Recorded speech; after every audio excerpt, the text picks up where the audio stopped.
প্রথম প্রশ্ন, বাসি রুটি কোন রোগে ওষুধের মতো কাজ করে?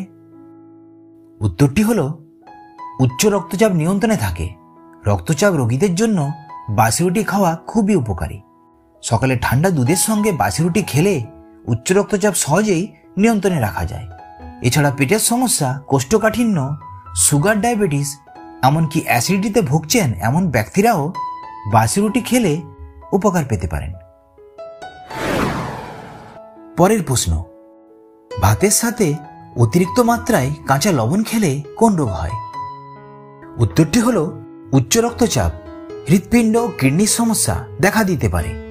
স্বাস্থ্য গবেষকদের মতে কাঁচা লবণ রক্ত সঞ্চালন প্রক্রিয়া ও স্নায়ুতন্ত্রের উপর মারাত্মক প্রভাব ফেলে। তাই অতিরিক্ত মাত্রায় লবণ খাওয়া হলে রক্তচাপ বৃদ্ধি, স্থূলতা, এমনকি ভবিষ্যতে হাঁপানির সমস্যাও দেখা দিতে পারে। পরের প্রশ্ন, কি খেলে মৃত্যু পর্যন্ত সুগার রোগ আসবে না? উত্তরটি হল কালমেঘের জল, যেটিকে চিরতার জলও বলা হয়ে থাকে। এই জল যদি সকালে খালি পেটে খাওয়া হয় তাহলে সারা জীবন সুগার রোগ ধারে পাশেও আসবে না। হ্যাঁ, অবশ্যই সঠিক নিয়মে খেতে হবে। নিয়মটি হল কালমেঘ গাছের সমস্ত অংশই রোগ নিরাময়ের কাজে লাগে। তাই এই গাছটিকে কেটে সূর্যের রোদে ভালোভাবে শুকিয়ে নিতে হবে। তারপর সেই শুকনো চিরতা অল্প পরিমাণে প্রায় 4 থেকে 5 গ্রাম 1 গ্লাস গরম জলে ভিজিয়ে রাখুন রাত্রিবেলায়, আর পরের দিন এই মিশ্রণটি ছেঁকে সকালে খালি পেটে জলটি খেয়ে ফেলুন। সুগার রোগ জীবনেও হবে না। পরের প্রশ্ন, শীতকালে কোন সবজি খেলে ত্বকের জেল্লা বাড়ে? উত্তরটি হল টমেটো। শীতের সময় টমেটো খেলে ত্বক কখনো শুষ্ক হবে না, কারণ টমেটোতে প্রচুর পরিমাণে ভিটামিন সি, লাইকোপিন ও অ্যান্টিঅক্সিডেন্ট রয়েছে, যা ত্বককে ময়েশ্চারাইজার রাখে, ত্বকের জেল্লা বাড়িয়ে ত্বককে সতেজ রাখতে এবং বার্ধক্য রোধ করতে সাহায্য করে। পরের প্রশ্ন, অতিরিক্ত গ্যাসের ওষুধ খেলে কোন রোগ হয়? উত্তরটি হল অতিরিক্ত গ্যাসের ওষুধ খেলে রক্তশূন্যতা, টাইফয়েড, কিডনির সমস্যাও হতে পারে। বিশেষজ্ঞদের মতে দীর্ঘ সময় ধরে অ্যাসিডিটি, গ্যাসের ওষুধ খাওয়ার কিছু পার্শ্ব প্রতিক্রিয়া রয়েছে।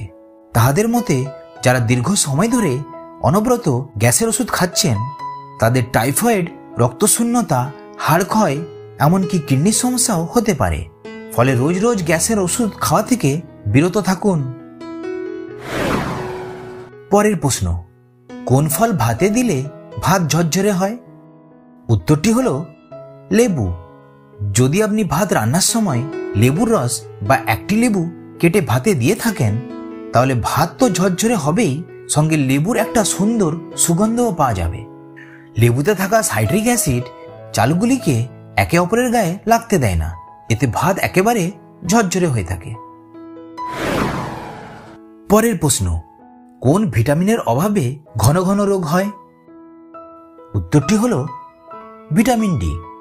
কারণ ভিটামিন ডি শরীরে সঠিক পরিমাণে না থাকলে রোগী ঘন ঘন সর্দি, কাশি সহ বিভিন্ন ধরনের রোগ ব্যাধিতে ভুগতে থাকেন। গবেষণায় দেখা গিয়েছে ভিটামিন ডির অভাবে শরীরের রোগ প্রতিরোধ ক্ষমতা কমে গিয়ে থাকে। ফলে ইমিউনিটি সিস্টেম দুর্বল হয়ে শরীর রোগের সাথে লড়াই করার ক্ষমতা হারিয়ে ফেলে। ফলে ঘন ঘন রোগ শুরু হয়। পরের প্রশ্ন, কিভাবে ঘুমালে হজম শক্তি 10 গুণ বাড়ে? উত্তরটি হল যদি খাবার খাওয়ার পর বাম দিক পাশ মেরে কাত হয়ে ঘুমানো যায় তাহলে হজম শক্তি অনেকটাই বাড়ে এবং খাবার ভালোভাবে হজম হতে সাহায্য হয়ে থাকে। ফলে কোনো গ্যাস, অ্যাসিডিটির সমস্যাও হয় না। পরের প্রশ্ন, লেবুর সাথে কি খেলে হতে পারে ভয়ঙ্কর পরিণাম? উত্তরটি হল বিশেষজ্ঞরা বলছেন কিছু কিছু খাবার আছে যা একসাথে খেলে শরীরে বিপরীত প্রতিক্রিয়া সৃষ্টি করে। এমনই হলো লেবু। লেবুর সঙ্গে এমন কিছু খাবার আছে যা ভুল করেও একসঙ্গে খাওয়া উচিত নয়, নইলে হতে পারে ভয়ঙ্কর পরিণাম। যেমন পেঁপে। যদিও পেঁপে একটি উপকারী ফল, কিন্তু আপনি যদি পেঁপে ও লেবু একসাথে খান তবে হিমোগ্লোবিন ভারসাম্যহীনতা দেখা দিতে পারে। এমনকি রক্তশূন্যতা হয়ে অ্যানিমিয়া হওয়ার সম্ভাবনাও থাকে। তাই লেবু ও পেঁপে ভুল করেও একসঙ্গে খাওয়া উচিত নয়। এছাড়া দুধ ও দই এই দুই খাবার কখনোই লেবুর সঙ্গে খাওয়া উচিত নয়। এটি আপনাকে বদহজমের মতো সমস্যায় ফেলতে পারে। শুধু তাই নয়, অ্যাসিডিটি, বমি, সেই সঙ্গে সর্দি কাশি, ঠান্ডা লাগা, সাইনাস এবং অ্যালার্জিও হতে পারে। তাই ভুল করেও কখনোই এই খাবারগুলি লেবুর সঙ্গে খাবেন না। পরের প্রশ্ন, রাতের বেলায় রুটি খেলে কি হয়? উত্তরটি হলো, রাতের বেলায় রুটি খেলে আমাদের ভিটামিন ও খনিজের চাহিদা পূরণ হয়। অন্যান্য রোগের আশঙ্কা কমে যায়, কারণ রুটি খেলে রক্তচাপ নিয়ন্ত্রণে থাকে। ফলে হার্ট অ্যাটাক, স্ট্রোকের মতো মারাত্মক রোগের আশঙ্কাও কমে যায় অনেক। তাছাড়া রুটিতে থাক্স ফাইবার থাকে, যা আমাদের শরীরের হজম ক্ষমতা বাড়িয়ে দেয়। এছাড়া রাতে রুটি খেলে শরীরের এনার্জি বৃদ্ধি পায়।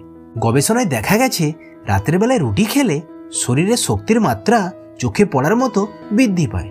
এছাড়াও রাতের বেলায় রুটি খেলে শরীরে জমে থাকা অতিরিক্ত ফ্যাট ঝরতে থাকে, ফলে শরীরের ওজনও কমে যায়। তাই রুটি রাতের বেলায় খাওয়ার অনেক উপকারিতা আছে।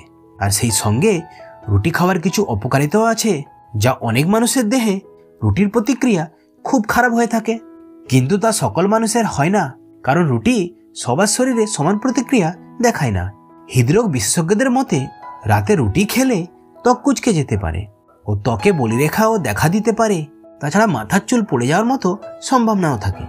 আমেরিকান জার্নাল অব ক্লিনিক্যাল নিউট্রিশনের তথ্য অনুসারে রাতে রুটি খেলে মানসিক অবসাদ ও হতাশা বেড়ে যেতে পারে, কারণ একই খাবার বিভিন্ন মানুষের বিভিন্ন প্রতিক্রিয়া সৃষ্টি করতে পারে। তাই অতিরিক্ত মাত্রায় রুটি খাওয়া ঠিক নয়, আবার 3 বেলায় ভাত খাওয়াও ঠিক নয়। সবচেয়ে ভালো হলো ব্যালেন্স ডায়েট। পরের প্রশ্ন, বৃষ্টির জল কোন রোগে ওষুধের মতো কাজ করে? উত্তরটি হলো, বৃষ্টির জলে থাকে অ্যালকালাইন, যা হজম শক্তি বাড়িয়ে দিয়ে অ্যাসিডিটি কমাতে সাহায্য করে। এছাড়া বৃষ্টির জলের ক্ষার ক্যান্সার কোষের বৃদ্ধি কমায়। ক্যান্সার রোগীদের ক্ষেত্রে এই জল অ্যান্টিঅক্সিডেন্টের মতো কাজ করে। এমনকি বৃষ্টির জল ত্বকের ঘামাচিও দূর করে।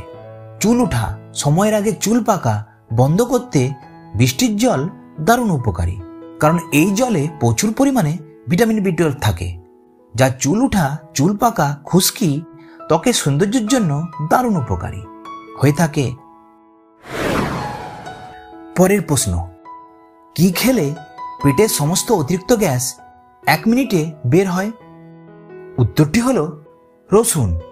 যদি আপনি 4 থেকে 5 কোয়া রসুন থেতো করে 1 গ্লাস ঠান্ডা জলে মিশিয়ে খেয়ে ফেলেন, তাহলে যতই মারাত্মক গ্যাস হোক না কেন নিমিষে বের হয়ে যাবে। এই মিশ্রণটি খুবই ভালো, মিনিটে আপনার পেটের সমস্ত গ্যাস বের করে দিবে। যদি ভিডিওটি ভালো লাগে তো অবশ্যই একটি লাইক আর চ্যানেলটিকে সাবস্ক্রাইব করে পাশে থাকতে ভুলবেন না। ধন্যবাদ।